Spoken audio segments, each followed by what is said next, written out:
Bismillahirrahmanirrahim. Alhamdulillah wassalatu wassalamu ala Rasulillah wa ala alihi wa sahbihi ajma'in. Amma ba'd.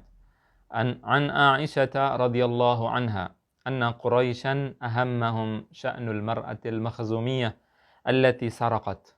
فقالوا من يكلم فيها رسول الله صلى الله عليه وسلم فقالوا ومن يجترئ عليه إلا أسامة ابن زيد حب رسول الله صلى الله عليه وسلم فكلمه أسامة فقال رسول الله صلى الله عليه وسلم أتشفع في حد من حدود الله أتشفع في حد من حدود الله تعالى ثم قام فاختطب ثم قال إنما أهلك الذين قبلكم أنهم كانوا إذا سرق فيهم الشريف تركوه وإذا سرق فيهم الضعيف أقاموا عليه الحد وأيم الله لو أن فاطمة بنت محمد سرقت لقطعت يدها متفق عليه.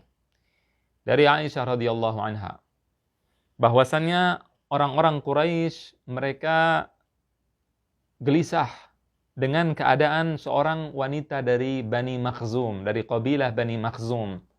Dan Banu Makhzum adalah kabilah yang mulia sebagaimana kabilah Rasulullah SAW, Bani Hashim. Jadi Banu Makhzum berasal dari Quraisy dan seorang yang bangsawan. Namun dari keluarga bangsawan tersebut ada wanita yang mencuri. Faqalu man yukallimu fiha Rasulullah. Siapa yang bisa berbicara kepada Rasulullah? Berbicara maksudnya agar tidak menerapkan hukum syariat, yaitu dipotong tangan wanita tersebut jika sesuai syarat dan juga dia telah mencuri hal yang wajib untuk dipotong tangannya. Faqalu wa man yajtari' alaihi illa Usamah bintu Zaid. Siapa yang bisa, siapa yang mampu untuk berbicara kepada Rasulullah dalam urusan ini? Karena mereka takut kepada Rasulullah. Mereka tahu bahwa Rasulullah menjalankan ajaran Allah, menjalankan ajaran agama tidak pandang bulu. Rasulullah bersikap adil terhadap semua lapisan masyarakat. Bukan karena dia anak pejabat, atau dia anaknya fulan, atau dia anak orang bangsawan, maka tidak diterapkan kepadanya hukum yang berlaku. Tidak, tapi hukum Allah berlaku kepada pejabat, berlaku kepada anaknya bangsawan, atau kepada orang yang biasa saja. Tidak ada perbedaan di mata Rasul SAW dan di mata orang-orang yang beriman. Kemudian Usamah ibnu Zaid, kenapa mereka pergi kepada Usamah bin Zaid? Usamah ibnu Zaid adalah dijuluki dengan kekasih Rasulullah. Ayahnya disebut dengan Hibbu Rasulillah, kekasih Rasul SAW, orang yang dicintai Rasulullah. Kemudian anaknya Zaid adalah Usamah. Usamah dijuluki dengan Hibbu ibnul Hib, kekasih dari anaknya kekasih. Artinya anaknya orang yang dicintai oleh Rasulullah. Orang yang dicintai dan anaknya orang yang dicintai Rasulullah SAW. Zaid ibnu Harithah sangat dicintai Rasulullah. Sayyidah Aisyah mengatakan kalau seandainya Zaid hidup, maka ia akan menjadi pengganti Rasul SAW. Itu pendapat Sayyidah Aisyah. Kenapa? Karena Rasulullah tidak pernah mengutus Zaid kecuali sebagai amir, sebagai pemimpin dalam setiap urusan. Kalau ada Zaid, pasti akan dipimpin oleh Zaid. Semua peperangan, semua urusan yang Rasulullah utus, maka akan selalu diutus. Kalau ada di situ ada Zaid, maka Zaid akan selalu diutus sebagai seorang amir atau sebagai seorang pemimpin. Zaid memiliki kedudukan yang sangat tinggi. Dulu pernah disebut dengan Zaid ibnu Muhammad. Zaid anaknya Nabi Muhammad SAW. Rasulullah sudah menganggapnya sebagai anak sendiri. Kalau tidak ada perintah Allah untuk tidak boleh menasabkan anak dengan nama ayah angkatnya, maka dia sudah dinamakan dengan Zaid ibnu Muhammad. Tapi karena ada perintah Allah yang mengatakan tidak boleh untuk menasabkan seseorang kecuali kepada orang tua kandungnya, supaya jelas siapa ini anak siapa, ya, maka dia disebut dengan Zaid ibnu Harithah. Namun Zaid pada saat itu sudah meninggal dan ada anaknya yaitu Usamah ibnu Zaid. Usamah adalah seorang adalah anak daripada Zaid ibnu Harithah, dan beliaulah yang diperintahkan atau yang diangkat menjadi amir atau menjadi pemimpin pasukan pada saat umurnya masih muda. pada saat umurnya sangat muda memimpin Abu Bakar, memimpin Umar, artinya kedudukannya tinggi di mata Rasul sallallahu alaihi wasallam. Kemudian Usamah pun pede, ya Usamah karena merasa dia punya kedudukan yang tinggi, dia datang kepada Rasul sallallahu alaihi wasallam untuk memberikan pertolongan atau syafaat kepada Rasul sallallahu alaihi wasallam agar meringankan hukuman kepada Makhzumiyah tadi, kepada wanita bangsawan tadi yang telah terbukti bersalah mencuri.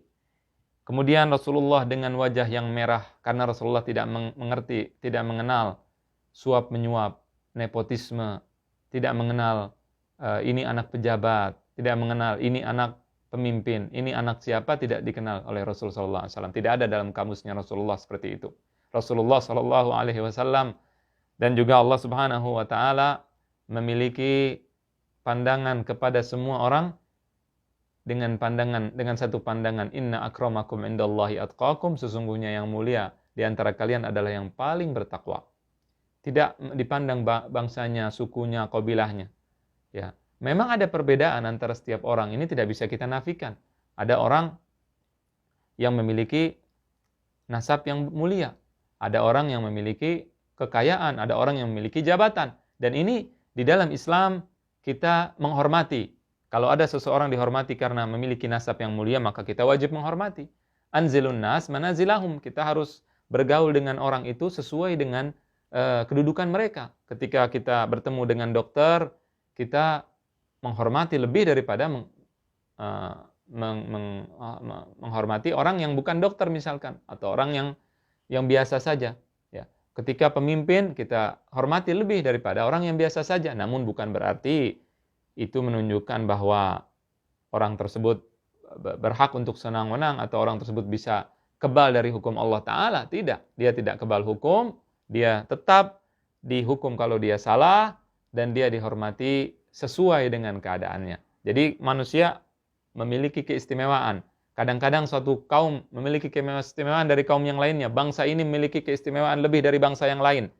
Tidak ada masalah, kita boleh seperti itu. Kita ingin, misalkan kita lebih condong kepada bangsa yang ini daripada bangsa yang itu. Tidak ada masalah selama tidak ada menjelekan satu kaum, atau kita menganggap diri kita lebih baik daripada mereka dan sebagainya. Kalau tidak, maka wajar, hal itu wajar dan tidak ada masalah di dalam Islam. Khalid bin Walid ketika dalam peperangan Yarmuk, beliau membagi pasukannya dalam kabilah-kabilah. Ini ada kabilah fulan, ini kabilah fulan, ini kabilah fulan. Tujuannya untuk membedakan, untuk melihat siapa di antara mereka yang berjuang dengan kekuatan yang penuh, siapa di antara mereka yang lemah, agar mereka semangat, terpacu. Saya dari suku fulan, saya berjuang lebih daripada suku yang lain. Berlomba-lomba dalam kebaikan, tidak ada masalah. Kita orang Indonesia misalkan, kita ingin lebih daripada bangsa yang lain, tidak ada masalah selama kita tidak menjelekkan orang lain. Selama kita tidak menganggap bahwa orang lain lebih rendah dari kita, tidak ada masalah dalam hal tersebut. Kita lebih condong kepada orang ini, tidak ada masalah, karena itu adalah sifat manusia. Boleh, tidak ada masalah. Namun ketika sudah mulai masuk ke dalam masalah hukum, mulai dibedakan, ya, hukum ketika seorang mencuri dibedakan karena dia anak pejabat, karena dia berasal dari kabilah yang sama, karena dia berasal dari suku ini dan suku itu, maka di sini baru mulai rusak, baru mulai terjadi fanatisme yang tidak dibenarkan di dalam syariat. Kemudian Rasulullah Shallallahu Alaihi Wasallam mengatakan, atashfa'u fi haddin min hududillah. Apakah engkau ingin memberikan syafaat, pertolongan dalam masalah had, masalah yang sudah Allah tentukan, yang tidak bisa dirubah-rubah oleh manusia.